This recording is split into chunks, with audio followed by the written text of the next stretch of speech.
Maoist అగ్రనాయకుడు మరాని హిడ్మాయి Hidma alias Santosh ఆయుధాలు అప్పగించి లొంగిపోతారని జరుగుతున్న ప్రచారంపై తెలంగాణ నిఘా వర్గాలు దృష్టి సారించాయి. ఈ ప్రచారాన్ని ఛత్తీస్గఢ్ పోలీసులు ఖండిస్తున్నప్పటికీ హిడ్మా తెలంగాణలో లొంగిపోయే అవకాశాలను తోసిపుచ్చలేమని నిఘా వర్గాలు పేర్కొంటున్నాయి.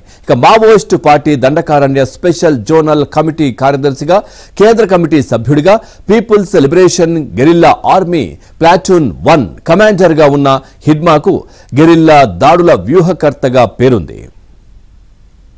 గతంలో హిడ్మా నాయకత్వంలోనే భద్రతా బలగాలపై అనేక దాడులు జరిగాయని పోలీసు వర్గాలు పేర్కొంటున్నాయి. ఛత్తీస్గఢ్లోని సుక్మా జిల్లా పూవర్తి గ్రామానికి చెందిన హిడ్మా మల్లా నిషాద్ వర్గాలకు చెందిన వందలాది మందిని మావోయిస్టు పార్టీలో చేర్పించారు.